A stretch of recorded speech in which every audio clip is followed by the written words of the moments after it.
প্রিয় দর্শক, এটিএন বাংলার অপরাজেয় বাংলাদেশ এবং ডাইনামিক গ্রুপ নিবেদিত সবার জন্য অনুষ্ঠানে আপনাদের সকলকে স্বাগত জানাই। প্রত্যেকটা ঋতুর একটা নিজস্ব বৈশিষ্ট্য আছে এবং সেই বৈশিষ্ট্য আমাদের জীবনকে প্রভাবিত করে। আমরা বর্ষায় কেমন বিরহ কাতর হই, আমরা গ্রীষ্মে প্রচণ্ড দাবদাহে শীতল বাতাসের অন্বেষণ করি, আমরা শীতে উষ্ণতার অন্বেষণ করি। এভাবে কিন্তু আমাদের জীবন চলে। জীবন সংগ্রাম প্রকৃতির সঙ্গে যেমন, তেমন আমাদের জীবন সংগ্রাম দৈনন্দিন নানা চাহিদার মধ্যেও আছে। আমরা চাই আমাদের জীবন সুন্দর হোক এবং সুন্দর করবার জন্যে আমাদের সংস্কৃতি একটা বড় উপাদান।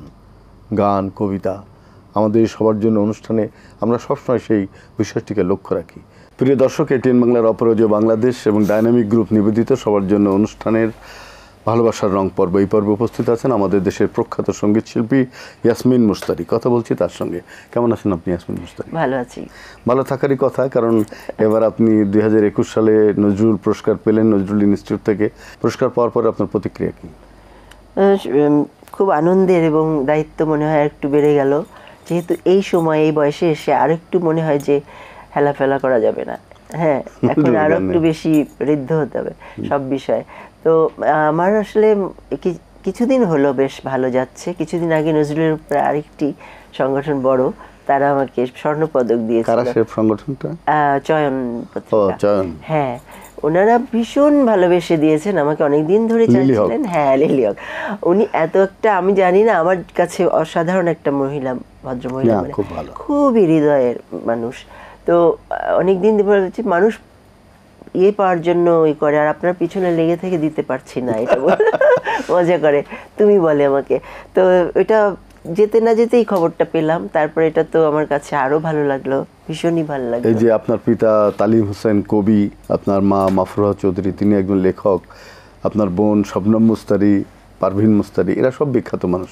আপনার পরিবারের একটা ঐতিহ্য আছে, বিশেষ করে নজরুল একাডেমি তালিম হোসেন প্রতিষ্ঠা করেছিলেন, এবং আজকে আপনি নজরুল পুরস্কার পেলেন। তালিম ভাই বেঁচে থাকলে কি আনন্দ পেতেন তিনি। আব্বা আম্মা সবাই যে কি খুশি হতেন, কারণ সবসময় ভাবতেন যে গাইলে পুরস্কারের জন্য না, পুরস্কার সমান তুমি যেন সব জায়গায় হও, সেটা তো আপনি হচ্ছেনই, কারণ আমাদের নজরুলের যারা গান শুদ্ধ করে চমৎকার করে গাইছে সাম্প্রতিক সময়ে, নজরুলের গানটা অন্য সব আমি গাই বলে বলছি না স্টালিন ভাই, এটা হলো আমার যে এই সময়ে এসে একটা সময়ে তো কথা বলা যায়, এখন একটা সেই সময় আসছে বয়সের বলেন বা অনেক অভিজ্ঞতার থেকে। সেটা হলো যে নজরুলের গানটা অন্য গান থেকে এইভাবে আলাদা যে এটা গান তুলেই গাইবার গান না, অন্তরে ধারণ করে অনেক দিন সেটাকে নিয়ে চর্চা এবং এটা নিয়ে ভাবা, এটার সাথে প্রেম করা, সবকিছু হৃদয়ের মধ্যে। হ্যাঁ, গানটা এই যে ভালোবাসা ভাবে, যেটা আমার বড় বোন বলতেন যে আমি নজরুলের গানের সাথে প্রেম করি, শবনম আপা বলতেন। তো এইটা কেন হয়, তার বাণী এবং সুরের যে মিশ্রণ, এটা একটা কোন জগতে জানি চলে যায় আমরা। সত্যি কথা, নজরুলের গান শুনলে হৃদয়ে যে প্রেম জাগে, এটা তো আমি খুব সাক্ষী, এটা সত্যি কথা। আর এই যে দীর্ঘদিন গান করছেন নজরুলের গান, আপনার নিশ্চয়ই কোনো স্মরণীয় ঘটনা আছে, এত মানুষ আপনাকে পছন্দ করে, স্মরণীয় ঘটনা কি? স্মরণীয় অনেক ঘটনা, তার মধ্যে একটি বিশেষ ঘটনা যেটা নাকি আমি আজ তার আশীর্বাদে, যার কথা বলবো, প্রতিটি মঞ্চে উঠলেই বা একক অনুষ্ঠানে গেলেই যারা ভারী গান পছন্দ করে আমার কাছে, তারা বলবে সন্ধ্যা গধূলি শুনবো, নাহলে হবেই না। হ্যাঁ, ইভেন আমার যে মিউজিশিয়ানস ভাইরা, তারাও আপা নাহলে বাজাবো না, কিন্তু সন্ধ্যা গধূলি না গাইলে, এরকম করে। তো সন্ধ্যা গধূলি গানটা আঙ্গুরবালা দেবী যখন আমাদের বাড়িতে এলেন নজরুল একাডেমির সম্মেলনে, আব্বা নিয়ে এসেছিলেন বাংলাদেশে, তখন আমাদের বাড়িতে থেকেই কিন্তু উনি সম্মেলনে অংশ নিয়েছিলেন। তো উনি আমাদের বাড়িতে থাকতেন, আমার বিছানায় ঘুমাতেন, সব কিছু। আমি তখন ছোট্ট, এত আদর করতেন যে আমাকে কাছে নিয়ে খুবই করতেন। আব্বা একদিন এসে বললো যে ও ছোট দেখলে কি হবে, অনেক পাকা পাকা গান করে, ওর গান শুনেছেন? তো বলেন কি বলো তুমি, এরকম করে বলতেন। তো বলে কি ও আবার গান গায় নাকি, গানের বয়স হয়েছে নাকি? তো তারপর আব্বা বলে যে শোনাও তো মা, ওই যে সত্যেন ঘোষালের গানটা। তখন আমি গাইলাম সন্ধ্যা গধূলি, ভারী ভাবসাব, অনেক পাকা ছিলাম। তখন উনি শুনে তো সর্বনাশ, কি সর্বনাশ, ও কি গান গায়, এরকম গান গায়, এরকম করেছিল। সেই সাথে সাথে আমাকে একটা আশীর্বাদ করে একটা কাগজের মধ্যে দিয়ে দিল, অনেক সুন্দর কথা বলে, যে দেখো তোমাকে আমি দোয়া করে গেলাম, তোমার আশীর্বাদ দিয়ে গেলাম। বাহ। আচ্ছা, ওই ওই সন্ধ্যা গধূলির ওই গানটা দুটো লাইন গাইবার মতো অবস্থা নেই, একটা দুটো লাইন একটু শুনি না, একটা লাইন তো শুনি। সন্ধ্যা গোধূলি লগনে কে রাঙিয়া উঠিলে কারে দেখে, রাঙিয়া উঠিলে কারে দেখে, সন্ধ্যা গোধূলি লগনে কে। অসাধারণ, পারছি না, দুর্দান্ত অসাধারণ গান। তো দোয়া করবেন যেন আমি সবার মন ভরাতে পারি সুন্দরভাবে, মন ছুঁয়ে হৃদয় ছুঁয়ে গান গাইতে পারি। শুধু গান গাইবার জন্য গাইবো না, প্রত্যেকে যখন বলে বাহ এটা হলো সবচেয়ে বড় পুরস্কার, যে আপনার গান শুনে আমার মনটা ভরে গেছে, এটাই বড়। আর এটিএন বাংলাকে তো অসংখ্য ধন্যবাদ, আমাকে আজকে এই বিষয়ে ডাকলেন, যে আমার একটা পুরস্কার। অনেক ধন্যবাদ ইয়াসমিন মিস্ত্রি, অনেক ভালো থাকবেন আপনি। প্রিয় দর্শক, আপনারা দেখছেন এটিএন বাংলার অপরাজেয় বাংলাদেশ এবং ডাইনামিক গ্রুপ নিবেদিত সবার জন্য অনুষ্ঠান। আমরা এতক্ষণ ছিলাম ভালোবাসার রং পর্বে, এবারে যাব আবৃত্তি পর্বে। কাজী নজরুল ইসলামের 20-এর বার্ষিক কাব্যগ্রন্থের অন্তর্ভুক্ত এই কবিতাটি আমি চেষ্টা করছি। জাতের নামে বজ্জাতি সব, জাত জালিয়াতে খেলছো জুয়া, ছুলেই তোর জাত যাবে, জাত ছেলের হাতের নয়তো মোয়া, হুঁকোর জল আর ভাতের হাড়ি, ভাবলি এতেই জাতির জান, তাই তো বেকুব করলি তোরা এক জাতিকে 100 খান। এখন দেখিস ভারত জোড়া, পচে আছিস বাসি মরা, মানুষ নাই আজ, আছে শুধু জাত শেয়ালের হুক্কা হুয়া। জাতের নামে বজ্জাতি সব, জাত জালিয়াতে খেলছে জুয়া। জানিস নাকি ধর্ম, সে যে বর্ম সম সহনশীল, তাকে কি ভাই ভাঙতে পারে ছোঁয়াছুঁয়ির ছোট্ট ঢিল। যে জাত ধর্ম ঠুনকো এত, আজ নয় কাল ভাঙবে সে তো, যাক না সে জাত জাহান্নামে, রইবে মানুষ নাই পরোয়া। জাতের নামে বজ্জাতি সব, জাত জালিয়াতে খেলছে জুয়া। দিন কানা সব দেখতে পাসনি, দণ্ডে দণ্ডে পলে পলে, কেমন তোদের পিষছে তোদের পিশাচ জাতের জাতা কলে। ওরে মূর্খ, ওরে জড়, শাস্ত্র চেয়ে সত্য বড়, তোরা চিনলি নে তা চিনির বলদ, সার হলো তাই শাস্ত্র বওয়া।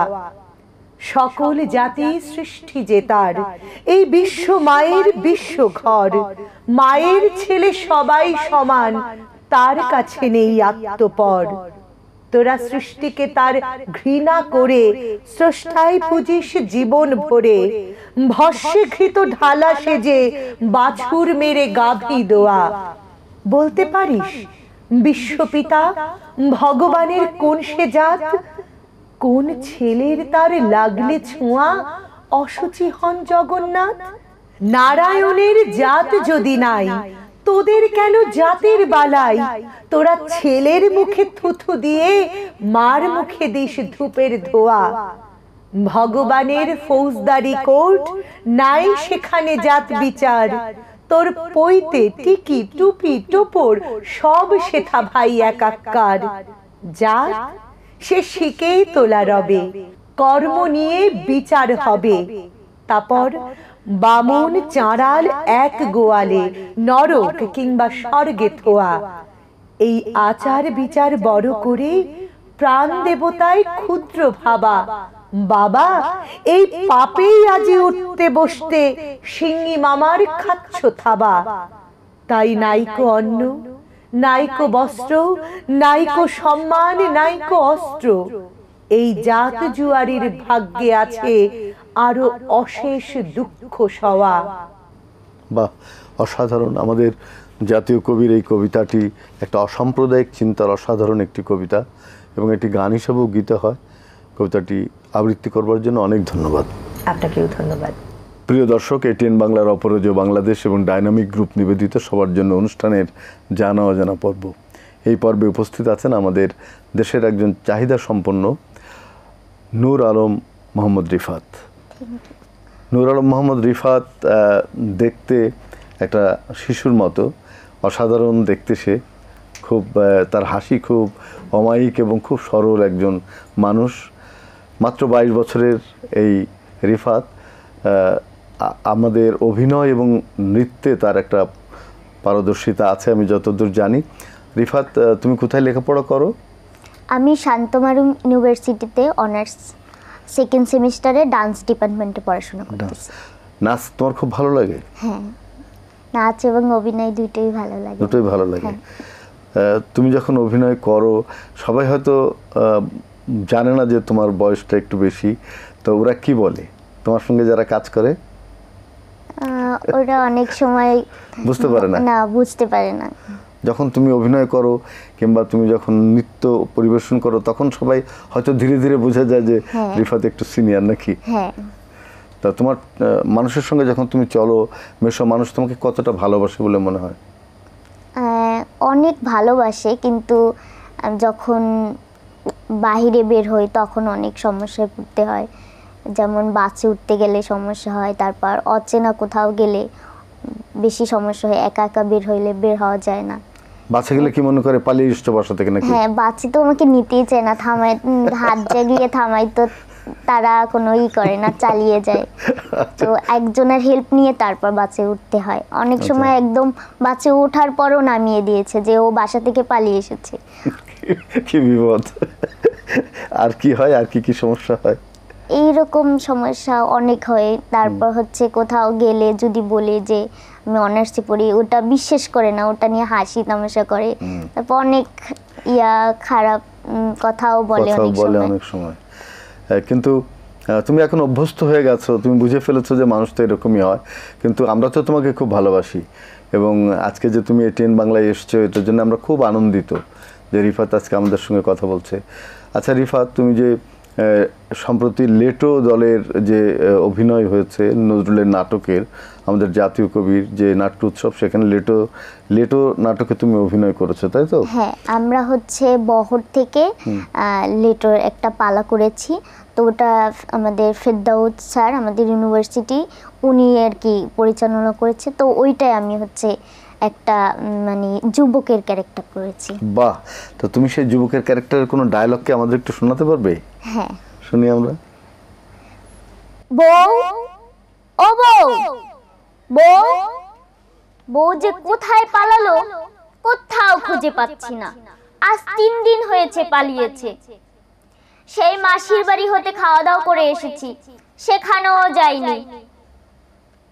একবার পাই শালিকে, মেরে তার পিঠকে একদম গুড় পিট করে দিব। বউ, ও বউ, ও সোনা বউ, আমি তোকে ভালোবাসি। তুই আমার সাথে রাগ করেছিস, তুই আমার সাথে অভিমান করে পালিয়ে এসেছিস। কি আমি পাড়ার মেয়ের সাথে ঘুরে বেড়াই?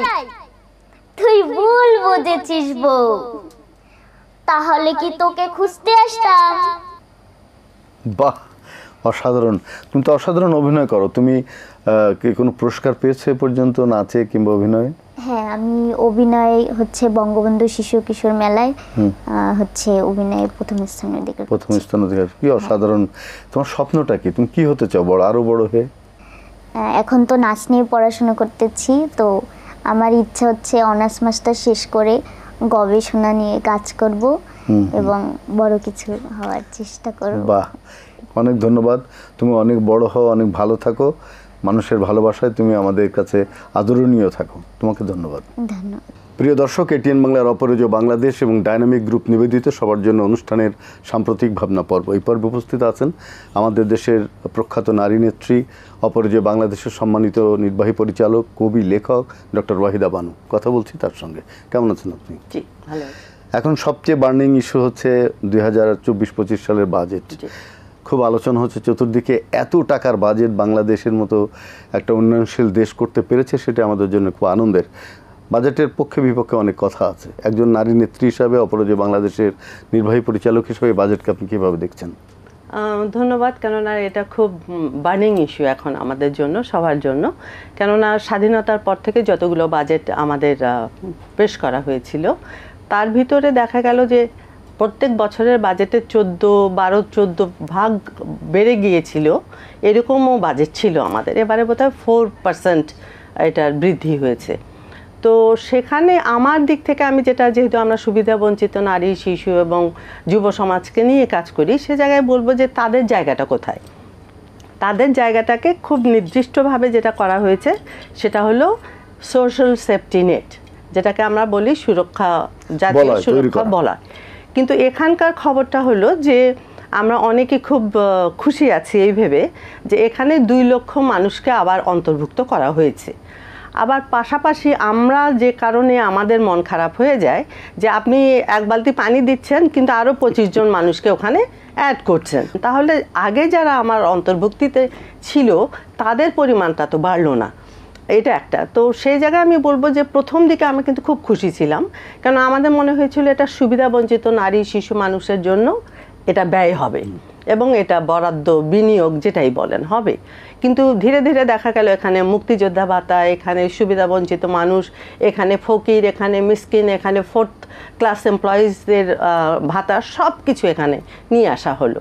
তো সব কিছু যখন আপনি এখানে নিয়ে আসবেন, তার মানে এখানে সবচেয়ে বেশি বরাদ্দটা হওয়া উচিত। কিন্তু ওই একই টাকা সব ভাগ হয়ে যাচ্ছে। এটা একটা জিনিস, আমরা ভাগের কথা আমি বলবো না, কেননা এটা আমরা আসলে কোনো দৃশ্যতেও কোনো কিছু আমরা দেখতে পারি না।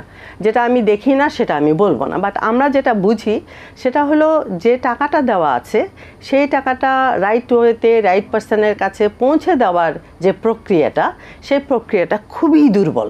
আচ্ছা, এটা একটা দিক।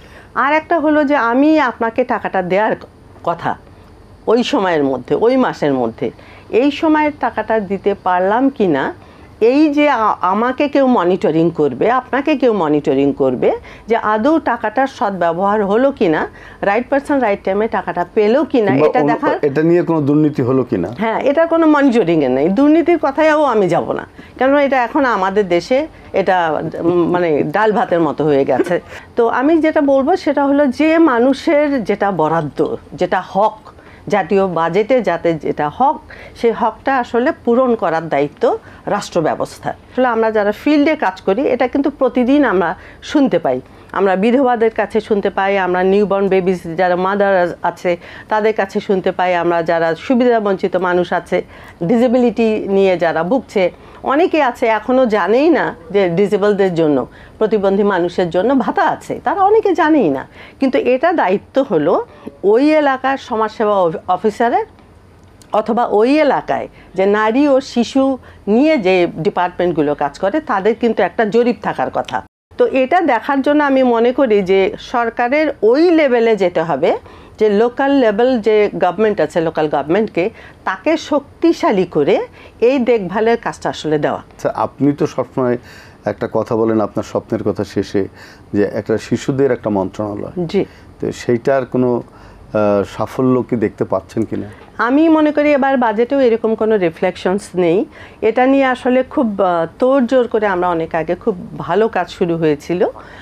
প্রথমে ছিল একটা ন্যায়পাল করা হবে, ন্যায়পালে অনেকেই সাপোর্ট করছিলেন না। তারপর একটা অধিদপ্তর করা হবে, এরকম একটা পরিকল্পনা আছে।